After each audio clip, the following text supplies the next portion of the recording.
But here the magic starts. So here we start with the multivariate normal. So I want to have 1,000 samples. In the bivariate case, I can easily plot that then, but the code is written so that you can easily use a different dimension here as well. And I sample that set. And here you already see the difference to what's on the slides. It's not just D sets, it's an n by D matrix, essentially. And of course, if you sample IID, it doesn't matter how that matrix is filled. But be aware, it's very important to realize that in R, matrices are filled column-wise. Yeah, so, and actually, it can happen that instead of sampling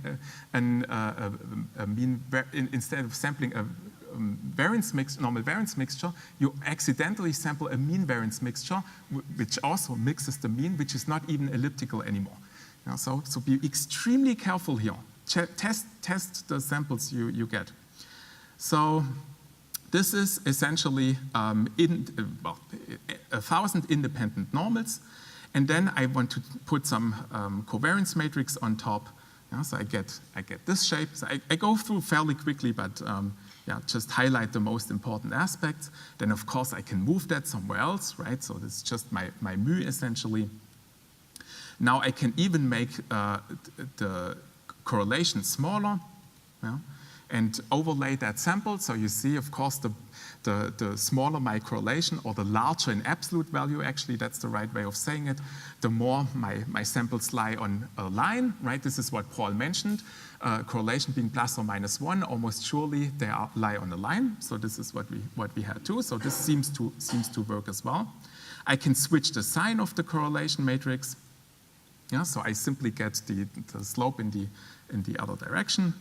And I would like to start from this very same sample and now go to the multivariate T by bringing in that square root of W factor. So I sample 1 over a gamma. By the way, this is how these samples look like in log scale. And then I multiply here the square root of W to A times Z. But you see what's here in the computer.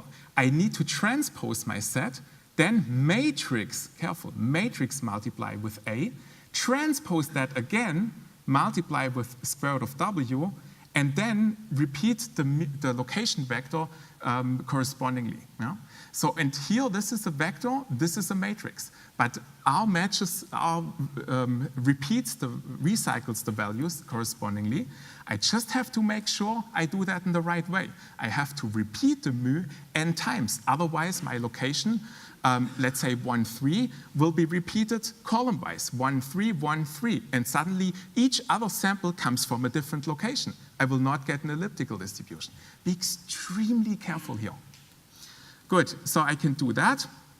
And then I get, you see the normal, the black points, and then overlay the T. And of course, the beauty is that my W is not bounded. Yeah? So I reach out much further than any other normal distribution. But of course, I can play now. I can say, OK, I want to have a multivariate T.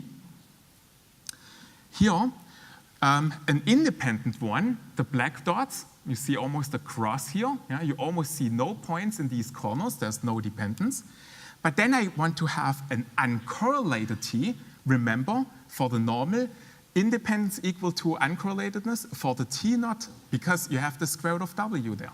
The only normal variance mixtures where independence is equivalent to uncorrelatedness are the ones where your square root of W is a constant. And those are only the normals. Yeah? So you see more points here. You see the spherical shape. So that's actually a spherical, if you like. And then the full T, which introduces the red points, which introduces dependence in 2 ways. First through the square root of W, and then through the correlation matrix. Yeah, so this is how these samples differ. But let's now quickly, in 1 minute, let the fun begin. So I would like to look at a square root of W where the W only takes on 2 values. So I kind of see a little bit more what's going on. So let's do that. And then what you see is, so the black dots are my multivariate T. And then here you see samples from a normal again. But here the W is 1, and here the normal with W being 2. And with probability 1/2, they are 1 or 2. So you see half of the samples in the blue cloud and half in the red cloud. And you really see how the T is now constructed. Essentially, you overlay normals with different realizations of your W. So you overlay normals with different covariances. But if you only use 2 different values or any other distribution for your W, which is bounded, essentially, then that bound is essentially the max correlation you get. You will not reach out further.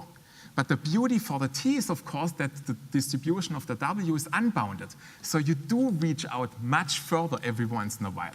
Yeah? So this is kind of the beauty behind this. And then I can also look at a mean variance mixture. This is now what I mentioned before. I can also mix the mean. So half of the sample points have a different location, essentially. And then you see overall they are not elliptical anymore. Yeah? But play around, adjust the probabilities to do all of that. So it's all there to play around. Good, and then I can look at the ellipticals. So I start from the spherical, as you've seen on the slides before. I can now first add the Cholesky factor. Before I first added the radial part, essentially. Now I first add the Cholesky factor to see what it does to my circle. And it tilts it, so you already see the elliptical shape. And now my radial part essentially generates as many points as here and scales out each of them with the corresponding realization. And then you will see the elliptical shape overall. So if I now add, and add really means here should really mean multiplication. So if I multiply with R, then each point gets scaled out in a different way, or possibly scaled in, right? So, and then of course I can also add a location and move the whole sample cloud. And also I can look at a 2-point distribution for the radial part, and you really see that, well, you have the circle before, and if I only have 2 radial parts, 2 realizations of the radial part is 2 different realizations, then you see that I only get these ellipses, right? So as before with the nested circles, essentially.